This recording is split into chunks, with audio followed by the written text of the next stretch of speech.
Hello everyone, welcome to Skills Hacks. My name is Vaibhav Agrawal and I'm an iOS developer with an experience of more than 4 years. Today, we are going to be learning about the very basics of iOS development, that is, the life cycle of an iOS app. This is a very important topic before understanding the iOS development. So let's start it. There are five states of an iOS app. Namely, the first is the not running state, second is the inactive state, third is the active state, fourth is the background, and the fifth is the suspended state. If you can see in the diagram, you can see that the when the app is not running or the initial state of the app is not running state. And whenever the app goes, whenever the user launches the app or clicks on the icon of the app goes into the inactive state and then it goes to the active state. And both of these states come in the foreground section. Means when the user have started using the app or the app is not being used currently also, then also the app is in foreground only. We will learn more about it later. And if you see, the next state is the background state. Whenever the app is in inactive mode for a long period of time, the app goes into the background state. And after the background state, the app goes to the suspended state, or you can also call it the terminated state. Let's learn more about them. The first state is the, as we said, the not running state. This is the state in which the application either has not been started by the system, by the user, or the app is terminated by the system. So this means when a user has installed the application or the user hasn't used the application for many days, then the application goes into the not running state. In this state, the application is not using any memory. So this state will be called not running state. The second state is the inactive state.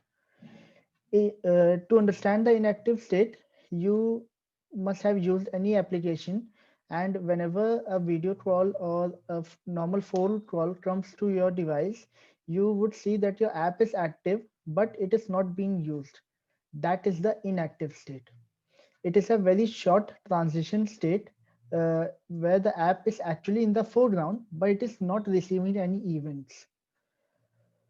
So here the app is in memory also, but the user isn't interacting with the application. The user is occupied with any other task such as receiving a video call or the audio call or any message also. So let's move to the next state. This is the active state. Active state is the most important state that developers should handle, because this is the state in which the application is in background and also the application is running in memory. The user is interacting with the application. The application may or may not receive any event, but the user is still interacting with the application. Let's move to the next state. The next state is background and suspended. We are combining both the states because both the states are interlinked to each other. Whenever the user is not using the application or the user has pressed the home button or swipe up in latest notch devices, the application goes into the background mode. In that case, the application is not receiving any event, plus the application is not consuming the whole memory that it should take. A very small part of the application is wait in the background. So this is the background state. And the suspended state comes when the application is running in the background state for a long time, or any other application needs more memory. Then what OS does, the iOS cleans up the memory for the application that is currently running.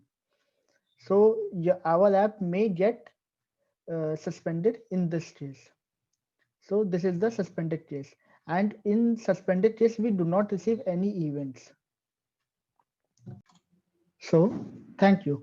Hope you have liked our video. Let us know about your feedback. If you have any questions, please write down below in the comment section.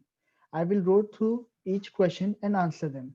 In next video, we will be talking about Swift programming language, which is used in the development of iOS applications.